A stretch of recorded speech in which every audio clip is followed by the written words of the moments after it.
Hello, everybody. It's Marcy from wavesofcommunication.com, and I'm here with a very special video. So, today I'm talking to those who are interested in facilitating language with older folks. In fact, I'm going to be talking about seven strategies that you can use to facilitate spoken language with young adults. And when I'm talking about young adults, I'm talking about those who are sort of past the school and therapy and all of those things that are kind of trying to get a child through the system. And these strategies are going to be helping you prepare your young adult or getting ready to be young adults. So late teens all the way through the 20s is what we're talking about here. And these strategies are designed to help you prepare your late talking young adult in your life, whether it is your particular child or it is a young adult that you work with. Perhaps you are a caregiver who lives at a facility or works at a facility where there are late talking young adults, or perhaps you are a therapist who maybe doesn't always work with young adults, and now you have the opportunity to expand your work because a lot of therapists give up on this population because, well, we'll get into why. In fact, we're going to start to talk about what is blocking these kids' spoken language. And I'm calling them all kids because everybody younger than me is a kid. And what we want to know is what is really blocking their spoken language learning, because clearly these young adults have things they want to communicate. They have feelings that are stuck inside of them, and they are not using spoken language to communicate those things. All of these young adults that I'm talking about, or the majority of them, shall I say, they do have some level of spoken language. In fact, most of them have a pretty basic level needs-based spoken language. They have it with those who care for them the best. In fact, if you are a parent or caregiver, you know how this person communicates with you. And primarily when it comes down to anything outside of real basic needs, it's primarily up to you guessing, right, what they're feeling based on these behaviors that they're using as communication, because all behavior is communication, and that's true from the time you are born until the time you die. So even though you have spoken language, all the behavior that you do, and young adults and little kids and every single human does, is communication. So what we're going to be talking about today is what is blocking that spoken language. And what I posit is that it is not what you think, because the reasons that most therapists give up on these kids is because of what I'm going to talk about right now. Okay, so social language is harder than memorizing facts for autistic brains. And we're going to call it autistic brains because I've got a study here I want to share with you. And the primary population of people who I see who are still late talking, not using spoken language to their best ability, past 12 years old, all right, are pretty much always labeled as autistic. So what we're going to talk about here is this study that was published in Oxford Academic, where they used an fMRI to actually look at the brains of 12 to 18-year-old high-functioning autistic participants. Okay, so these are the kind of people we're talking about. People who have language and are adults and get their needs met, but they're not using great spoken language. And they used a sentence comprehension task to get this going. And these were the key findings, which is really important because, yeah, social language is harder, but there is a way to train it. And this is how we know. The key findings from this study indicate that, number one, the left and right inferior frontal regions of the brain. So that's the front part of your brain that's kind of behind your eyeballs, right? These are the places that are implicated with integration of speaker information. So that's listening to what people say, actually listening, not just, memorizing it to regurgitate, but actually listening and integrating that information. Oh, that's something I want to know. Okay, that. Also memorizing world knowledge and semantic knowledge, like when people do things, like when people use gruffy voices, they're angry, and when people use happy voices, they're happy. That stuff, okay, and then world knowledge and speaker information. So that's what these areas of the brain that they looked at in this study that do these things, and these are what's necessary for language development. All three of these areas are necessary for language development. So in the semantic knowledge and world knowledge, okay, these are the parts that require memorization, right? Where you see something and you say, oh, that means that, right?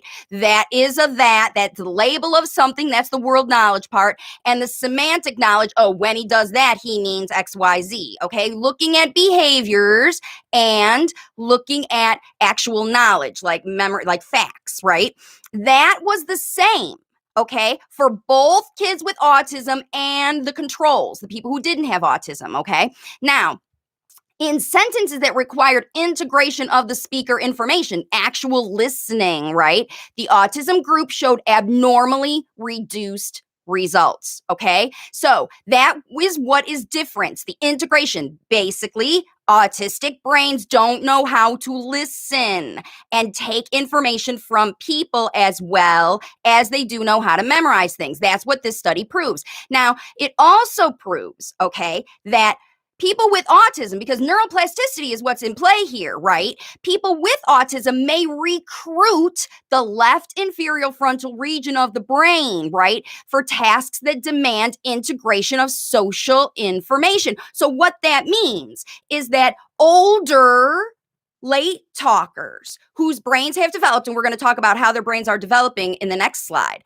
This study shows that these kids are using even the frontal lobe of the brain. They're just not using all of it in the right way, which means that it's highly attractive for neuroplasticity. I call this my neuroplasticity mime, where we activate one area of the brain and we piggyback the neural connections to an area of the brain that is underdeveloped so that that area can also develop. That's how neuroplasticity works. And all these studies that used to say you can't teach an old dog new tricks, they were all disproven by neuroplasticity. So what this study in itself shows is that in fact, even autistic brains do have access to the right neighboring region of the brain in the same frontal lobe that is necessary for the language development. It's just right next door. So we have to learn how to activate it, okay? So listen up. There's even better news about brain development in older adult and young adults, okay? So listen to this. So there was another study, and this study was published in the Hindawi Neuroscience Journal in 2014, and these research also in an fMRI lab.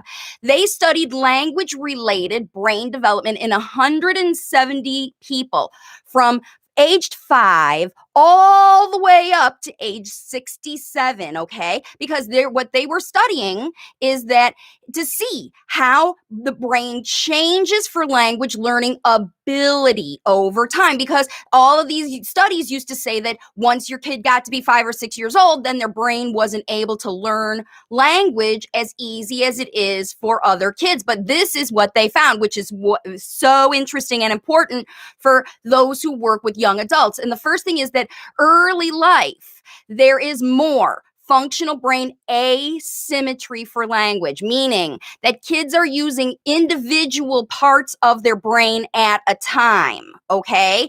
But this asymmetry changes over time, okay? Meaning that asymmetry, they want to get to more lateralization, meaning more back and forth and ping-ponging around and movement of the neurological processes around to the different areas of the brain to make it more efficient and useful, right? So like paying attention and listening and then integrating that information happens in different parts of the brain. And little kids don't have that ability to to take and assimilate information, as well as young adults, because what they're seeing in this particular study is that the brains grow in size and function as they learn over time.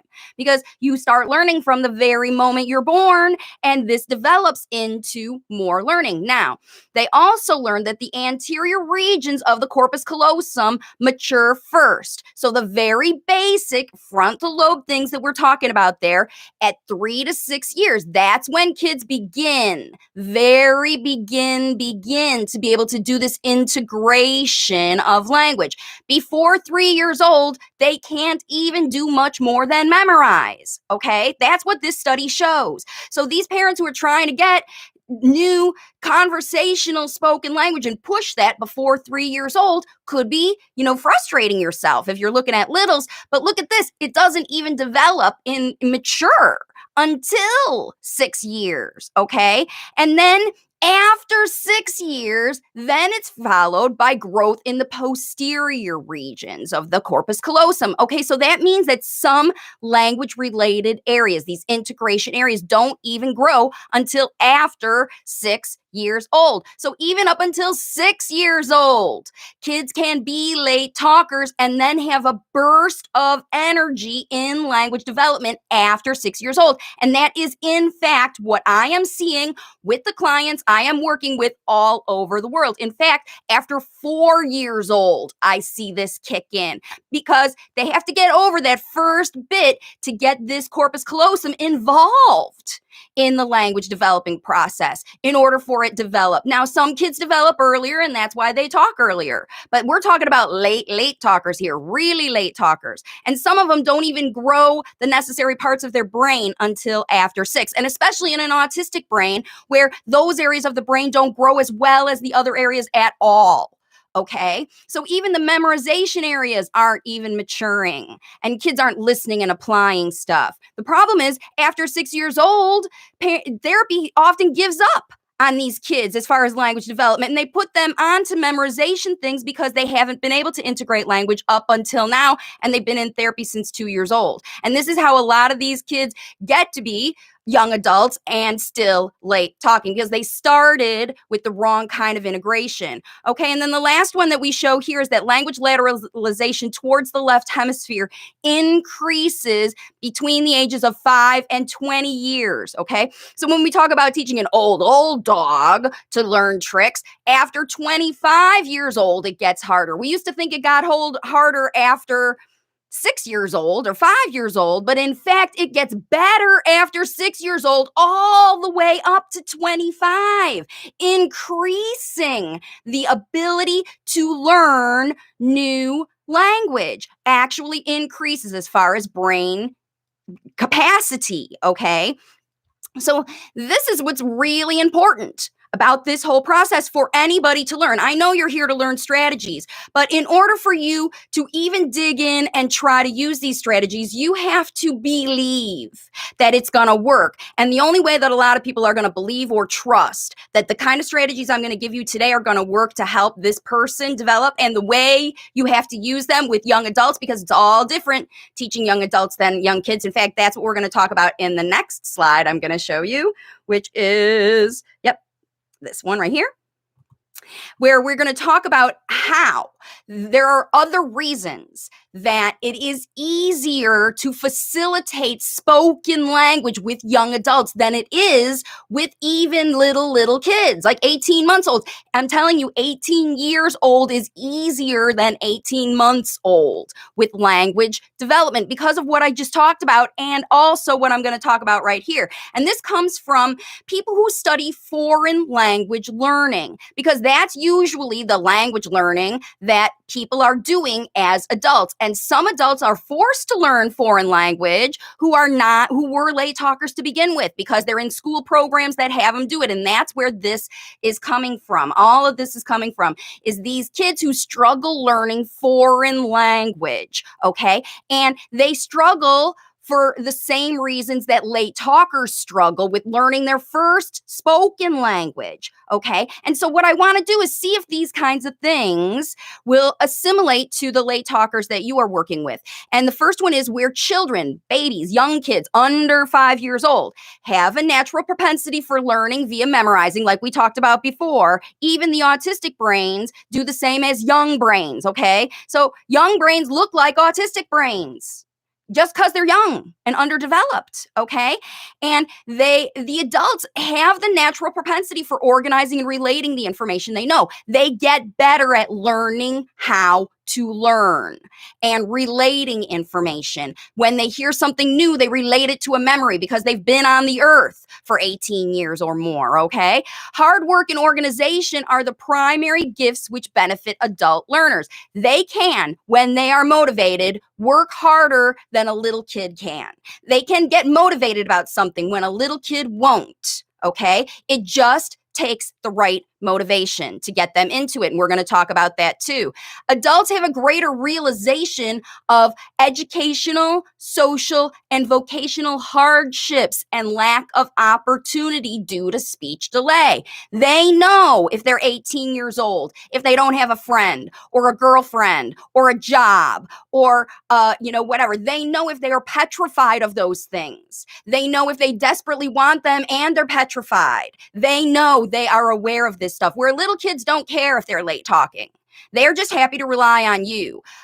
Adults, especially young adults, they start to come into their own and they want to put their mark on the world in some way. And they realize that speech is going to help them. Okay. And an adult learner can harness this motivation by setting practical goals to solve their problems. Because if a young adult is aware of nothing else, they're aware of their problems. Okay. And they can make YouTube channels and find dates and get jobs and the things that they want to do in life that speech is required for. Okay. And this is how people can motivate young adult late talkers to make the effort to get into wanting to learn to talk. Because I'll tell you what, here is the real number one blockage. It's not the brain, right? We've already talked about how we can work with this brain when we do the right kinds of strategies. But here is the biggest blockage of them all, and it has nothing to do with neurology, okay? Here it is. It's called Xenoglossophobia, okay? So these guys, Horwitz and Young, I say guys, but I think they might be women. In 1991, they wanted to study this unique, in fact, they coined the term.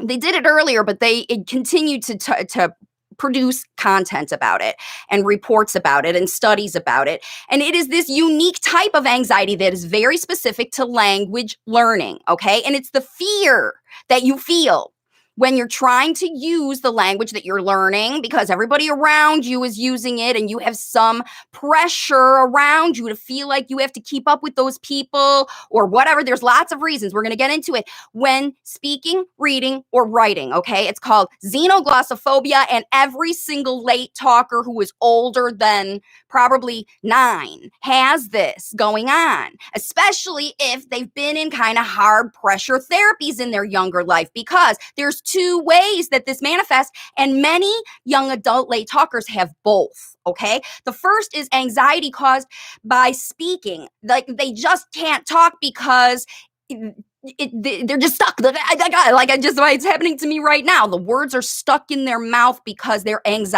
anxious of being judged. They're anxious of any other reason. They're anxious about their environment. They're anxious of pressure. They're feeling trauma. They're feeling PTSD from other therapies, from people yelling at them, from people judging them.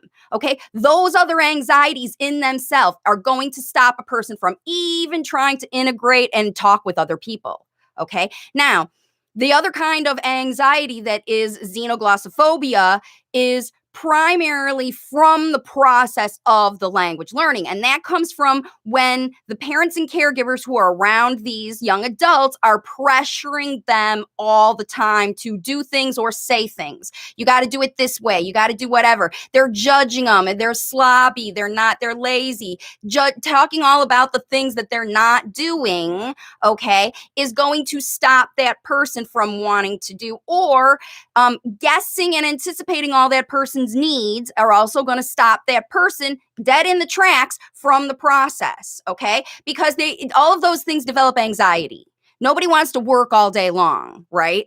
And so those things happen, and it happens in foreign language learning in school. Remember, like I said, even those kids that are not great at language learning anyway, who are stuck in the middle of a French class or French they said was the hardest. What they talked about was the causes the most anxiety. Sorry, people who speak French, but that's what they were saying, is that, it doesn't matter any second language. And if you're in a bilingual home, this is even more. But here's another study from Dixon in 91. She found out that while listening, anxious students had difficulty to comprehend the content of the target language. So again, if it's affecting their brain in a way, I posit that these young adults that they studied, they had trauma before they were young adults that caused them to shut off this part of their brain, okay? Because when they're anxious, that's what Dixon found, they can't comprehend what's coming in.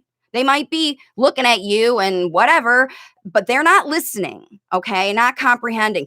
And positive psychology is what she determined is considered a significant factor in foreign language learning as it moves forward toward activating learners' strength and self-regulated learning, because all spoken language, if you want it to be effective, you have to learn it yourself. You don't just memorize it and regurgitate it. It's not language. It's just facts. You're just like a computer that's being programmed. If language that you can use to get jobs and make friends and get dates, that kind of language has to come from you, because you want to share what's on your heart. You want to share what you know in a way that is going to be attractive and understandable to other people, right? And that's what it's all about here. It doesn't have to be perfect.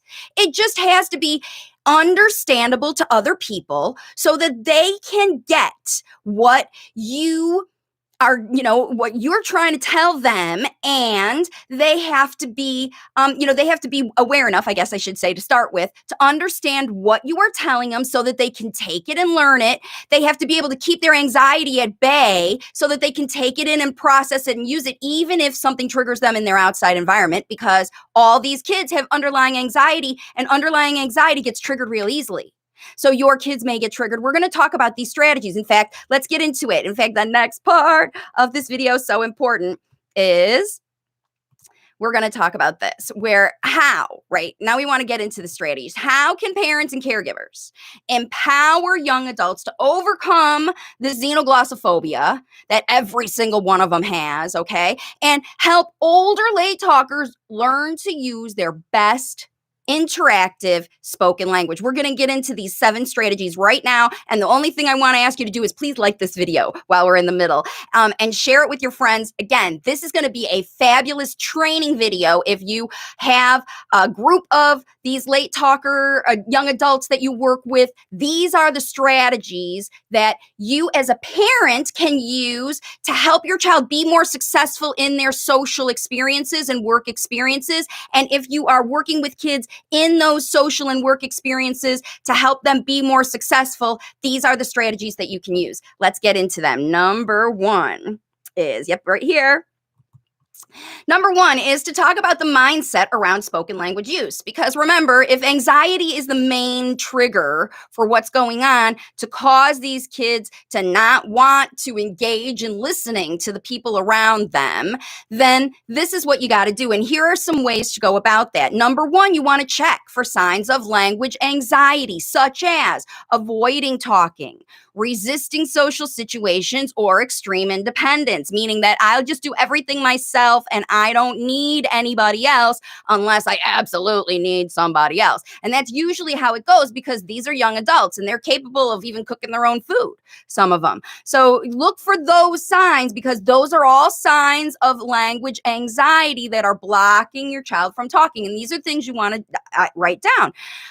You also want to identify situations that trigger fear or resistance about talking. And as you talk with your child, you want to talk about these things. If you guess them, if you observe them, that's what you want to talk about because you'll see it when it happens. You just look for that fear signs. They're crying, those outbursts, those meltdowns, that random behavior that you see. What happens around those things? We always got to look at these behaviors from an analyst standpoint, right? To understand the language that you need to model behind it.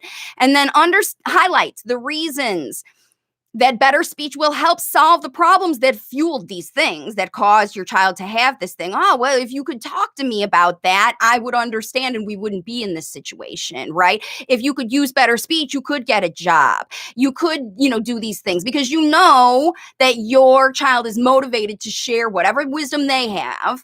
And that's it. We want to offer solutions that specifically address those, first of all, those emotional triggers. Oh, I'm going to help you feel safe, even through these things that are going to happen to you, because if you make a YouTube channel, people are going to say bad things about you, and I got to get you ready for that, right? Same thing with if you decide to, whatever you do, people are going to judge you, and you got to be prepared for that judging and focus on the progress and strengths on your superpowers and not on what other people say about you. This is how mindset gets stuck in negative places, right? When kids focus on what people think about them instead of what they think about themselves and focusing on elevating their own superpowers.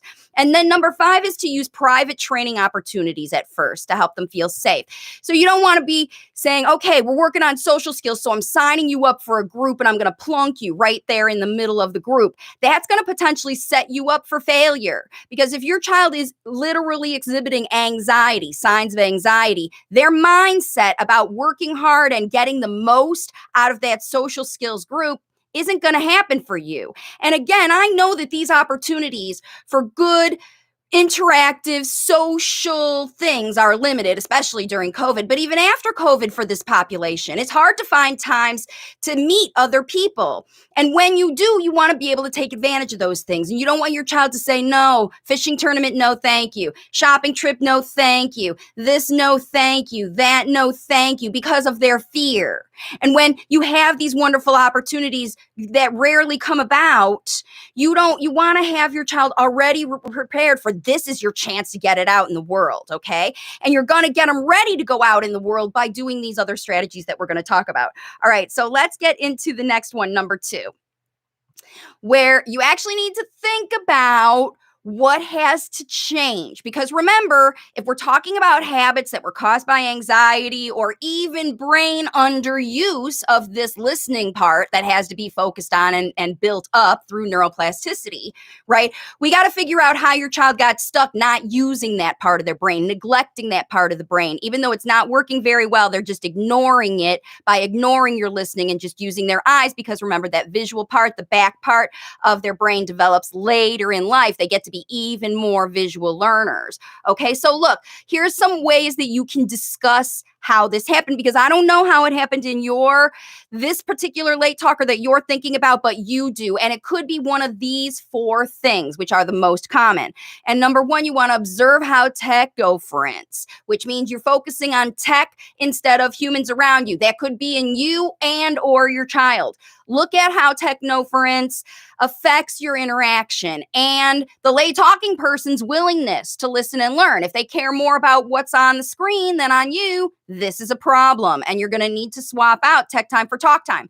Number 2, identify your habits as the parent or caregiver of anticipating this late talker's needs, and let them know that you plan to change this habit, that you're not going to be guessing anymore, that if this person needs to be a talker to get better in their life, then you have to give them the responsibility for learning and using their own spoken language. You got to let them know, I've been doing it since you were a baby. I know when this, I know when that, but I'm going to stop doing that because it's time for you to be an adult. Okay. Give your child the responsibility, this person, the responsibility, even though they're not a child, they are still potentially relying on you like a child for their communication. So you got to let them know that this has got to stop. You're going to change your habits, and so are they. Number 3, discuss the specific frustration situations when you do not understand your child's whole idea.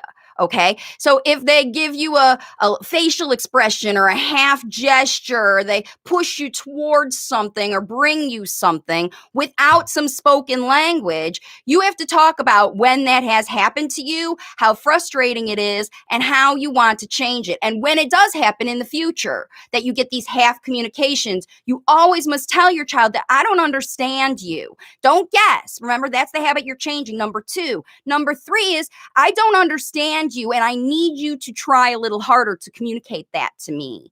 Just tell your young adult that is how you give them responsibility for getting unstuck. Okay. And number 4, discuss the reasons behind that late talking young adults spoken language avoidance and identify that you want to help them feel confident with speech. And it's possible. It's totally possible because you just watched me talk about how their brains can do it. Yes, it's wired differently, okay? But we can rewire brains. We know about neuroplasticity. So that bunk, right? Anybody who ever taught your child, you're not going to talk because of this. They're too old. They're whatever. Anytime you were ever told that with your child in the room, they heard it because you know that your young adult late talker understands everything. You negotiate with them all the time. They give you nonverbal, you give them verbal. They give you nonverbal, you understand, they understand, and you go through your day. This is how you keep your kids stuck in these nonverbal communications. And remember, if your child can only communicate with you and they can't communicate, they're having trouble at their workshop or their social event or whatever that you're trying to get them to go to do, then it's up to you as the one who spends 24/7 with them to motivate them and encourage them to get unstuck, because it's a combination of habits, your habits and their habits, because these young adults started training you to understand their nonverbal communication back when they were littles. Okay. And you've been doing it for 10 plus years at this point. Okay. And now you are in the habit of doing that. But yet, when you're on your own, I know you are wishing that this young adult in your life had a better ability to understand you when you explain things and talk to them, and a better ability to develop the spoken language they need, confident spoken language they need to be able to get out in the world so that you don't have to be their talkie box for the rest of their life. Because I know you are. They rely on you to be that way. They put you there. That's what's keeping them stuck in nonverbal communication. And if you've tried to push through that, no, you got to do and force the issue, you probably are met with resistance from a large child who you don't want to physically fight with anymore. Right? Those little kids, they force to sit in a chair, whatever. And if your kid is that age now, if they're over 10 now, I guarantee if they were in a public school system, somebody forced your kid to sit in a chair. Okay? When they didn't want to. And every single time that happened caused a little trigger of trauma in their brain that contributed to this anxiety, this xenoglossophobia that's keeping them stuck. Okay? So it's really important that we talk about how we got here. Okay. And where we want to go. And that's where we're going next. Okay. All right. So the next slide, I got to keep my notes going straight. Okay. Number 11. Yeah. Here we go. Okay. So this is how you're going to start moving forward. You're going to pick one functional focus skill, spoken language skill that is going to help this particular young adult get better at communicating with other people, okay? You're going to find one skill to practice, to teach and practice, and then it has to be something that you can easily point out and praise when you see them trying, because the goal is to give them the responsibility to do this and encourage them whenever you see it. Wow, look at you. You adjusted your volume. You're talking so clear. Let's talk about the kinds of things that could help you, and you want to pick the easiest one first. Easiest thing to help that person fix, okay? And that's why this number 1 is a good place to start, because a lot of these kids, they just need something easy to grab onto. All I got to do is talk more slowly. All I got to do is talk more loudly. All I got to do is focus on my sounds, right? To make sure that I'm putting the N's on all the words, or I'm saying the S's with my teeth closed, or whatever you're working on. That is the 1-1-1 skill you want to focus on with these kids, because again, you're giving them responsibility for self analysis to get it done. And when that's done, then you can move to another skill. You may overlap some of these things. It depends on what's most important, but you always want to start with the easiest one. And actually, once you start the easy one and you get that done, you might be able to join more than one. It all depends on the late talker's level of motivation. At this stage, we're trying to establish any kind of motivation. So you want to make this super, super easy and simple and start with 1. Okay. Another one is using complete sentences instead of single word responses, a very common tactic of late talkers to get you to guess, right? Instead of trying to use the talking themselves. That's the goal you want. I really want you to use complete sentences, all right? The goal of facing the communication partner, actually looking at their face. You can encourage them to look at their chin or at their hairline, or, they don't have to look in their eyes if they don't like that. Their posture, that they're standing up straight when they face their communication partner. Their body language, how they look. Standing up straight, squaring your shoulders, looking at someone's face. That could be where you have to start with your late talker, depending on what's going on with them. Number 4, listening for personal content and responding with related comments. So, wow, I heard you give a comment to someone. When you see them engaging in conversation with other people, I heard you listening to that person tell you a story. And that's the goal that you want to do, is when you listen, because this is what we're training right here. Number 4 is what we are training. The part of the brain that's underdeveloped is listening for personal content and responding with a related content, either something about yourself that's on the same topic, or your opinion or judgment about what the other person said. Both of those are appropriate. Response for someone telling you something, okay? Even I understand what you said is listening and responding with a related comment, okay? I got you. Done, understood. All those kinds of responses are wonderful things to teach as a habit for an adult late talker, because people talk to them and they just wait and they process, and you don't know if they're processing or not. And their communication partners need to see some feedback from them to let them know if they're listening. Otherwise, they're going to hear, are you listening? Are you listening? Are you listening? And nobody wants to listen to that, and it will turn them off. Remember, we're trying to get them excited about activating a part of their brain that's not working so great. Number 5, asking and answering questions in a discussion on a specific topic. This is not answering questions to dictate, to regurgitate. It is about a topic. You watch a video about, how they make whatever, ketchup, and you talk about what you like about it and how those machines look to you and that kind of stuff, not how many ketchup bottles did they make in an hour. That's a different kind of thing. This is asking and answering questions. That's how you work towards the number 4 outcome that you're getting. And then the number 6 focus that you can work on is to initiate joining and talking socially with new audiences. Doesn't have to be a group, can be a new person that they never met before. Could be as you're driving through the drive-through, they say hi to the lady at the drive-through place, but they never did that before. Right? Anything where they are now initiating, joining, and talking socially with new audiences. Those are the kinds of goals that we're talking about here, because each one of those goals that I just talked about is pretty easy to focus on in functional situations. Q&A, you can talk about literally everything you explore while you're driving around. Any of those things are easy for you to do in a natural environment while you're cleaning up the house if you live in a residential home, or your home that you live in your house, doing chores, yard work. What about, job prep training things where you've got to teach this thing and it has to be done this way and this is how it's judged and you have to get things through multi-steps, of a job. All of these processes are the ways that you can facilitate more spoken language when you empower at least one of these things. Certainly one at a time, but if you tick them all off, you've got a talker, right? If you've got all those things that we facilitate. All right, let's get into the next one where I've got 7 of these and I'm getting through all of them and I've got to do a meeting. All right, now we're going to talk about number 12. Sorry. I have so many notes. I have to get them all straight.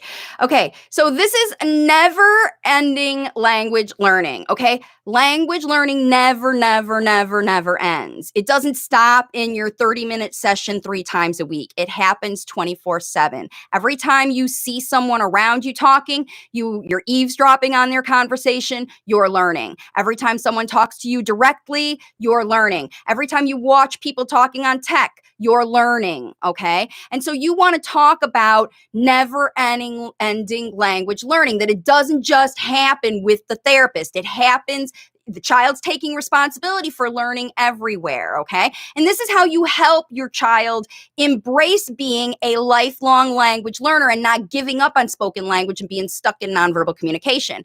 Number 1, you use their mistakes as opportunities instead of punishment or judgment. Do not correct your child when they say something wrong. Okay, I'm going to talk about what you're going to do. Number 2, tell your child that it is safe to try to talk every single day, even if they do make mistakes. Okay, a lot of young adult late talkers clam up because they are afraid that their talking is not good enough. Okay, that they're going to be judged, that they're going to be made fun of, and you let them know that at least with you, they're never going to judge them. In fact, you're going to go to number 3. I'm the one that's going to help you, because whenever you make a mistake, right? Whenever they make a mistake, whenever you hear a mistake, you want to provide the correct response in a whole sentence. They say, lunch. You say, oh, you are interested in having some lunch. And then you move into, that's what he would want, lunch. And then you don't know if he wants you to make him lunch or he's going to make lunch himself or whatever. At that moment, you start to get into your conversation. But you're always responding with whole sentences to give your child the words they need, your young adult child, the words they need that they can use to communicate that next time, because that's how you're going to make this part of the brain that processes the language they hear and puts it in the area of the brain with that they can use it again later. Okay, that's what this recasting does, and this works for foreign language learning and new language learning, especially with people who are stuck in needs-based language. Because think about foreign language learning. You always learn the needs-based stuff to label things, days of the week, colors, foods, things like that, and then it's not until 5 or 6 years in where you actually get to listen to people having conversation about it. This is what people need to hear. They need to hear examples of how the language actually works. And that's why you want to always model the most appropriate speech you can every single time you interact with your child in a super attractive way that your child will want to use. You have to say things that your child will want to say. Look at me. I cooked dinner. Don't you appreciate my dinner? I mean, that's what your child wants you to say to them if they do something. Look at the tower I built. Aren't you appreciative of all the hours I spent on this hour? They may or may not be. You know your child. That's why we have to model the most appropriate speech that your child wants to use.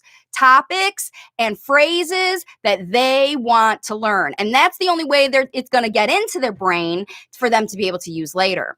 And then number 5, Do not expect teaching moments to happen all day long. Every single time they make a mistake, okay, now I'm going to recast and do whatever, and we're going to take 2 or 3 minutes to talk about the mistake you made and how you can do it. That's not going to fly, not for anybody. You need to choose your time. So pick an opportunity. I recommend that you choose an opportunity, like if you're doing a chore together, or if you're, in that job situation and it's an actual training time. You want to really slow down your speech and use careful talking so that you make sure you're getting those listenings during that time. And if you hear your child using language mistakes over and over, like you're in the kitchen and you hear them in the other room making those mistakes, just make a note of it. And then in the language that you use with them in the future, you want to make sure you model those phrases appropriately because they're trying to say these things on your own. That's what's so great about this stage of the thing. When you see a child who is actually trying to use more spoken language to the point where they make mistakes, that's how you know they're elevating. They're not just saying the same old stuff over and over again, unless they are stuck in old communication where they're just using random speech, stuff they heard on videos or stuff they know that they used when they were younger. And when they say a thing that you're the only one that know how it could possibly be related. That's not what I'm talking about here. I'm talking about when you see things like that, you want to give your child the words they need so that they can tell that to everybody. So if your child always wants the blue cup and they're obsessed with having this one particular blue cup to drink their water in every single day, you have to let them know it's important that you tell people, it's my blue cup. I like this blue cup. Only this blue cup, no yellow cup, no red cup. Teach your child the words they need to say those things. Then they will use it when they get out and go to the job or whatever. And there won't be any confusion that causes them to have trouble with their anxiety, right? Because you taught them the words they need to avoid confusion and frustration, because it's confusion and frustration that cause behaviors that stop them from getting dates and jobs. Okay? We want to replace the communication, the nonverbal feelings and energy that they put out with their behavior with the words they need to talk about those situations. That's why it's so important, because remember, it's not their brain, it's their anxiety that's blocking them from elevating their brain. And yeah, after you get them not anxious, it takes a little time, because you have to teach your kid how to listen to you, and you have to be so attractive that they want to listen to you, and you provide them with the models that they need. Okay? All right, let's move into the next thing. And this is really important right here. It is number 13. Got to move over even. I've got so many graphics. Okay. This is number 5, is to set up attractive independent practice opportunities. Okay. So independent practice allows them, right, to try out what they heard others say, including you. So you want to offer a full-length mirror. Put one in their room where it's not in public, where you're going to see them, where they're going to be by themselves and be able to do that. And they can focus on their posture, and they can focus on their eye contact, and they can focus on all those things with their own mirror, full-length mirror. Number 3, when you're together, script out conversations. You can do it in writing or audio together that can be used for independent practice. Because if you want, to practice, what do I say at my job? What do I say when I go on a date? What do I say with things like that? A young adult can practice those things on their own, in their room, in front of the mirror, okay? And so if your young adult person is that highly motivated to want to be better at doing YouTube videos, then they will need to practice on their own, and they want to script out what they're going to say on their YouTube video so that they can practice it. And then you also want to practice in front of stuffed toys or a real baby or toddler who doesn't have spoken language. That's going to help this young adult get better at talking in front of energy, in front of beings. Stuffed toys is the very limited. Baby toddlers, this is not even like speakers. This is people who can't respond to them, just to help them get some base level development in talking, standing up, using their posture, and talking in front of other people who are potentially talkers, right? And then This is the other tip for independent practice. Foreign language learning apps. They do for older, I'm talking about young adults here, right?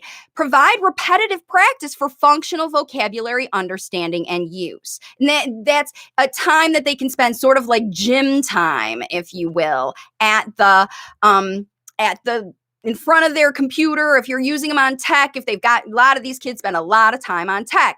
And this is a way they can use tech to elevate their language. So it might be a foreign language app and you're teaching your kids to speak English, just use the English, right?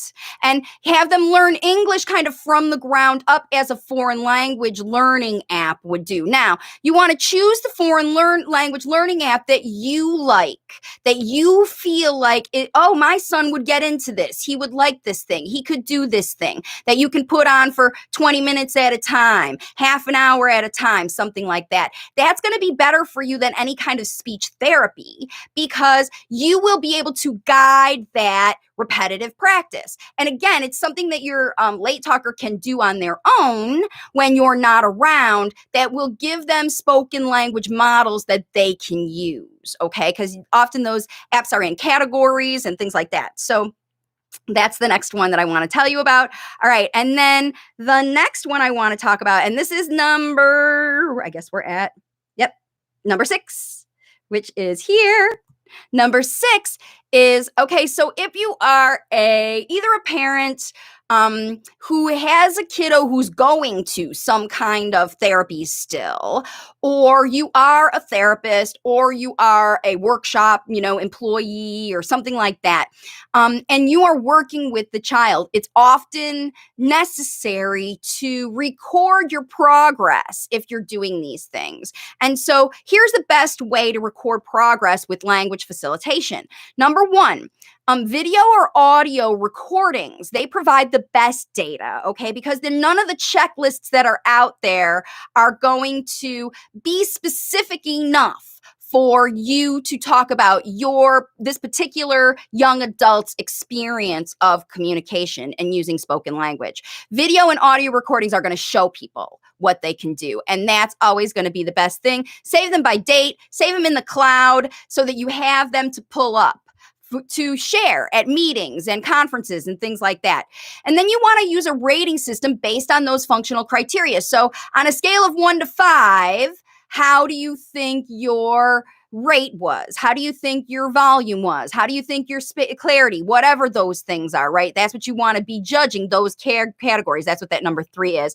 And number 4, the outcome should always be easily achievable. Like I said, find the easiest things to start with. And then once they accomplish that, then you can make it either the next level of that same skill, or you can choose another easy skill and maintain that first skill at the same time they learn another easy skill. That's how you elevate things going so that the outcomes are always easily achievable and then they keep their efforts consistent. And then you also identify the current place in the progression towards the big goal. So what I'm finding, especially with parents that work with me, is that they want to know, after we're adults, we want to know how we're doing. And we don't want to be judged in a negative way. We want feedback, right? We want to know, has what we have been doing as our hard work been working for us, okay? And that's why therapists and all those guys, they need to collect this data to show insurance companies or payers or things like that. And so that's one reason you do this. But we also need to do this for the late talking young adult so they themselves can see that their hard work is worth it, right? And you show them in the progression and you use these videos to do it. You can get timestamp. When we first started back in April of 2021, you were using XYZ to communicate when you were upset with me. Then I didn't understand you, okay? And now in July of 2021, you look at your video and you say whatever, or even week by week, you can look at last week's video and then you judge, okay, last week, my attention and focus was at a 2, right? This week, in the same kind of activity, my attention and focus was probably at a 3.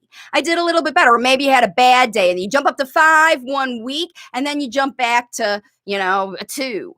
And that's how it goes. Your progress is always going to go up and down like that. That's why you want to have these criteria that's like a 5-point scale or a scale 1 to 10 or, red, yellow, green, something like that, that's going to help you objectively judge the child's efforts. That's going to help them, you and them, right? Because you're going to judge it on your data, or whoever's going to take whatever data they see and present it to whoever. That's what they're going to do.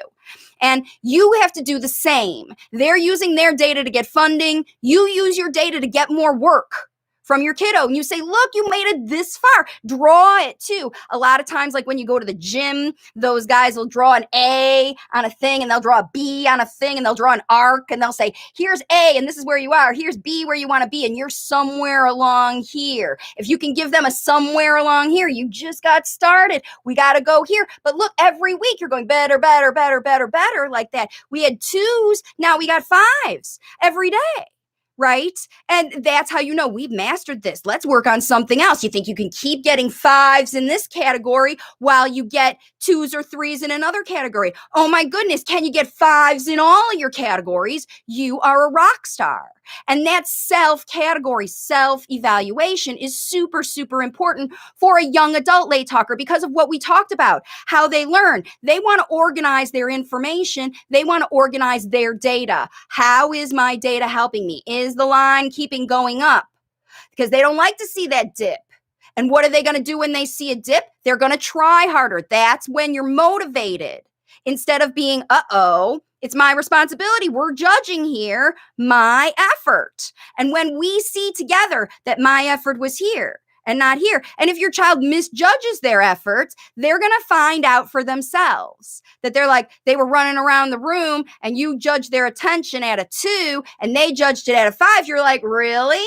Well, let's take a look next week and see the difference. Then you can compare that crazy running around video to another calm video that you already have saved. And you can say, oh, this is what calm looks like. Does this look like calm?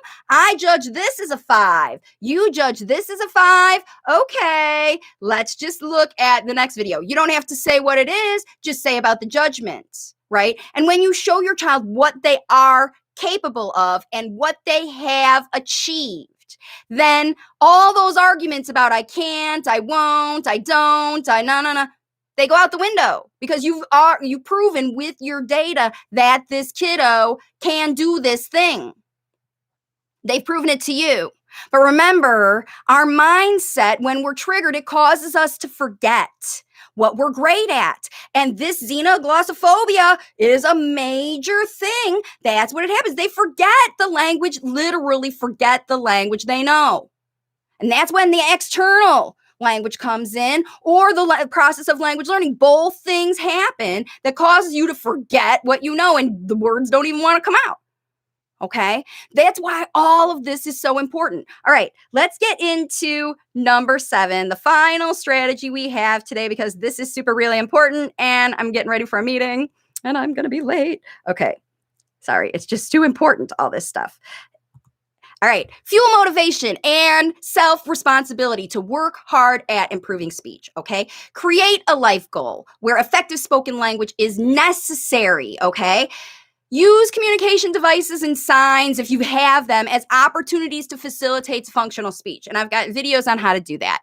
Provide language models that they can use to be successful in times when they have struggled, and praise your child for bravely trying to evolve out of their comfort zone, and reinforce your child's trying to use better spoken language in front of others who they respect. And that just means that you want to share with everybody around you how this young adult is working so hard to get their speech improving with everybody. Okay, really quick before I go, I just want to review these so you can screenshot them for yourself. These are the 7 strategies to elevate spoken language with young adults.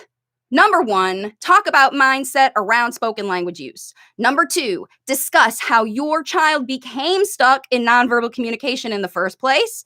Number 3, pick one functional focus skill to practice and easily spot and reward. Number 4, talk about safe, never-ending language learning. It's going to happen all the time to empower consistent effort. Number 5, set up attractive, independent practice opportunities. Number 6, establish an objective self-evaluation system to judge progress. And number 7, fuel motivation and self-responsibility to work hard at improving speech, because the only way a young adult is going to elevate and improve their spoken language is through their own efforts. They have to take responsibility to do it. And this is the job of anyone who is going to be facilitating language with a young adult person, okay? A young adult late talker. Now, if you want assistance with this process, I can talk to your group. I can talk to you as an individual, if you're a caregiver or a parent, about the specific late talker that you are working with in my programs. And you can find out more information about language facilitation with any of these resources. I have a book. It's called If It Isn't Fun, It Isn't Fun. Teach your child to talk faster than speech therapy. This is good for all ages of kids. I have a group on Facebook and MeWe. I have a YouTube channel, of course, with lots and lots, hundreds of videos, and a podcast called Language Facilitation Helpline, where you can listen on pretty much every single podcast outlet and learn about how to facilitate spoken language with your child, whether they are 18 months or 18 years or older. It does not matter. Language facilitation works for everybody, and it's never, never too late to help young adults over here, to help young adults elevate their spoken language so that they can do the things you want them to do in life. Get jobs, make YouTube channels, get girlfriends and boyfriends, and find community with other people that they can, elevate their life and take responsibility for their own future so that you don't have to do that for them. So I hope this video was helpful for you. If it was, please again, share with anybody who you know who could benefit from these strategies, and subscribe to my channel, because every single week I'm live with more stuff, and in my community tab, new tips almost every single day. Thanks again for joining me. My name again is Marcy Melzer from wavesofcommunication.com, and I will see you all on my next video. Bye for now.